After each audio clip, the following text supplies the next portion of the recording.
country superstar Carrie Underwood has spent most of her career avoiding political talk, but she's set to perform at the upcoming inauguration.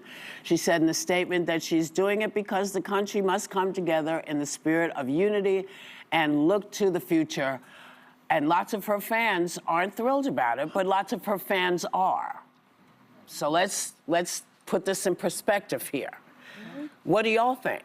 I personally hope we're moving beyond the era of politics where we want to cancel people's livelihoods because we don't like their politics. And whether it was the Dixie Chicks for criticizing George Bush, didn't agree with it then, and Carrie Underwood, if you have a problem, you register your complaint by not downloading her songs and not going to her shows. Right. But I also think from a business standpoint, it's not a bad decision for Carrie Underwood. 75 million people voted for Trump. Artists tend to skew left-leaning, so she's overnight going to become an icon of MAGA and the American right. She's probably going to make a lot of money off of it. So I get why she did it. Oh, beautiful for spacious skies, for amber waves of grain, for purple mountain majesties above the fruited plain. America,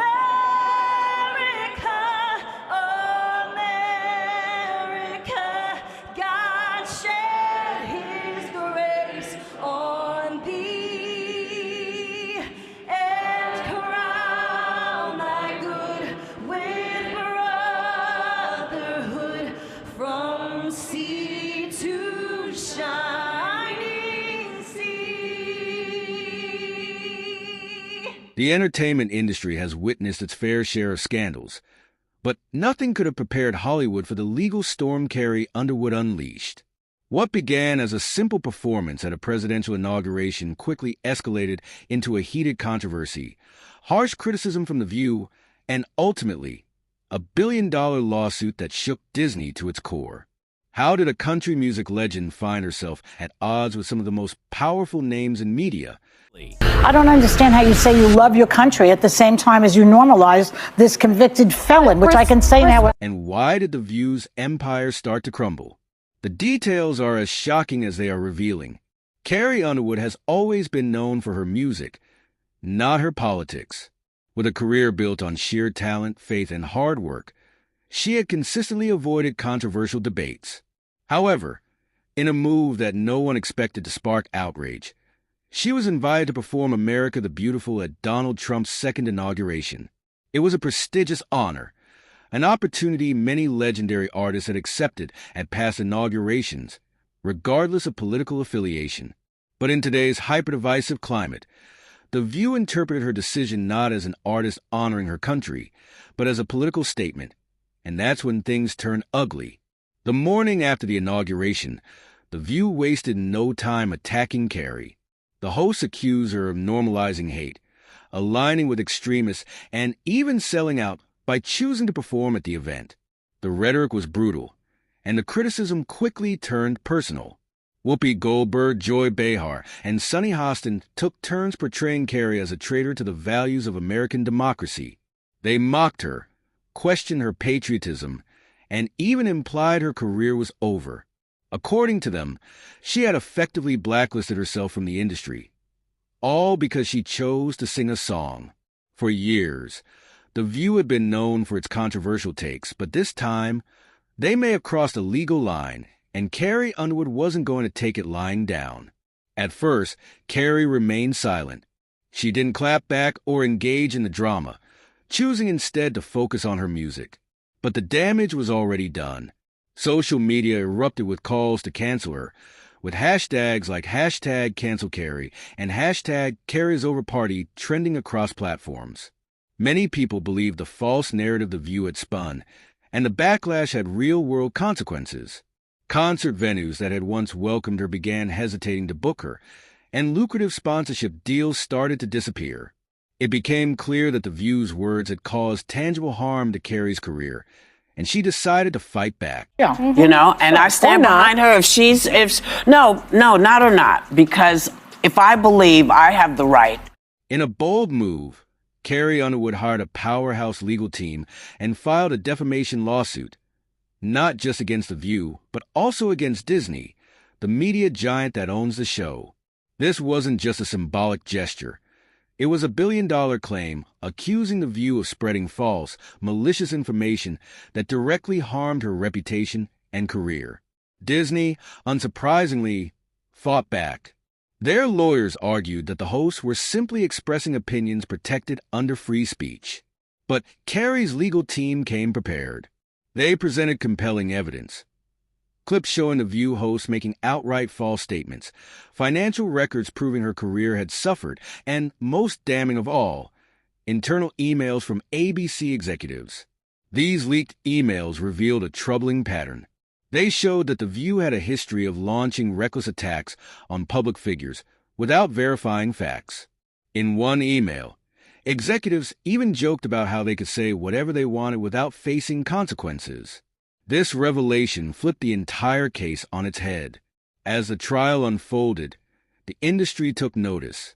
The courtroom was packed with media outlets eager to see whether The View would finally be held accountable. So I have to support. Doesn't mean I'm particularly interested in what I won't be watching. One by one, witnesses took the stand, and the truth became painfully clear. The View had built an empire on unchecked slander. Former producers testified about the toxic culture behind the scenes, revealing that hosts were actively encouraged to push inflammatory narratives for the sake of ratings.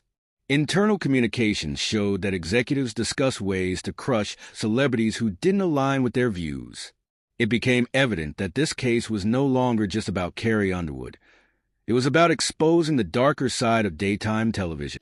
I mean, right? It's country music. I think I'll tell you right now, I wouldn't do it, even though I can't sing. You would not sing? No, I would not. I would not normalize him. And she says, I love our country. How do you love your country and support and normalize somebody who was a convicted felon who really wants to destroy the country, in my opinion? I don't understand how you say you love your country at the same time as you normalize this convicted felon, which I can say now every day. A lot of my family voted for Trump. They love the country and vote for him. I think that people make these decisions for a lot of reasons. Okay, fine. And I would not be the person to say don't do it, because I believe in free speech and everything about it. I personally would not do it. No one's asked me, but that's another story. I would love for you to do a roast at the Trump inauguration. Yeah.